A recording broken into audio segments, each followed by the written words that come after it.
Hello sweet friends, and welcome to Carol's Craft Cottage. For today's video, I wanted to share with you the 3D castle die.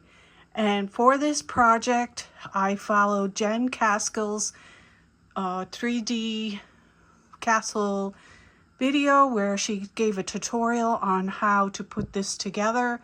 So I followed her video, and I will leave a link in the description box below so that you can click on it and go and follow the tutorial if you care to make one of these. So I have the 3D castle die, and I also have the fringed butterfly and the rose petal flower from Scrapdiva Designs on here, and I think that's it on that. So I will leave them links to them in the description box below as well, in case you would like to purchase them if you have not already done so. They are affiliate links and they don't cost you anything to use but help me and my channel, and I appreciate that so very much. You can also use Carol10 at checkout for 10% off your order.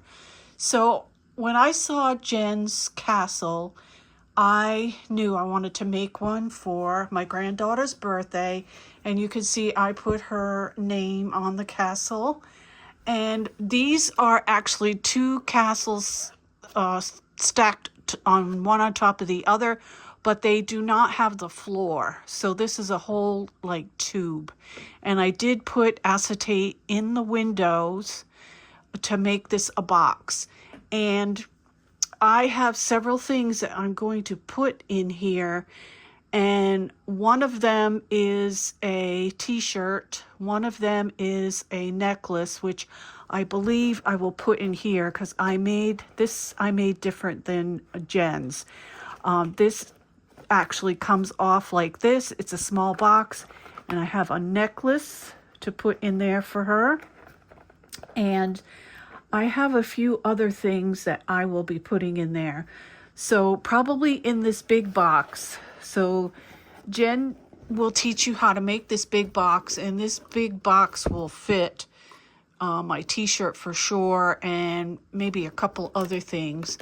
I don't want to say what the big present is for my granddaughter in case she's watching this, but she's getting a big present, and she's getting things that are going to go along in here with her big present. So I have a t-shirt, a necklace. I had found at Hobby Lobby a collapsible shovel and pail, and I believe that will fit in here as well with her t-shirt.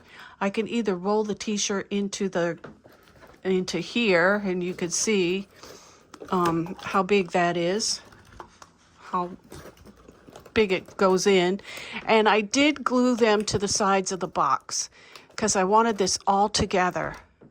And let me just push that down, and I knocked the top off of this.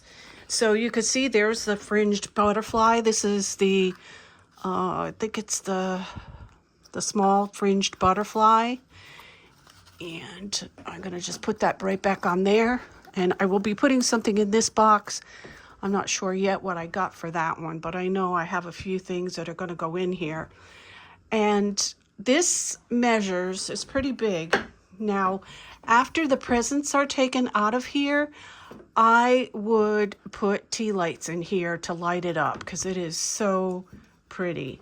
So as you can see by the ruler, this is approximately 15 inches wide and exactly 15 inches tall. The main box is 7 inches wide by 7 inches tall as well. So it's a really good size, and I know that my granddaughter's gonna love this because we always have little games that we play that are about princesses. See if you can guess what the Disney princess is.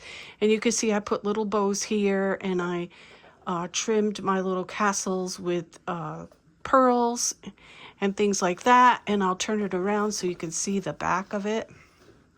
And I didn't put any Velcro here. This is going to stay down by itself. It doesn't need anything. You could see that I did glue this on top. So yeah, I think this is just adorable. And I know that my granddaughter is going to love it. So thank you so much for joining me today. If you are new to my channel, I invite you to subscribe. I'd love to have you come back. And for all my friends and subscribers that have returned today to watch me, thank you so much. I appreciate it, your comments and support. If you have any questions on this project, please do not hesitate to put them in the comments below and I will get back to you. And until next time, remember to sprinkle kindness like confetti wherever you go, and happy crafting. Bye-bye.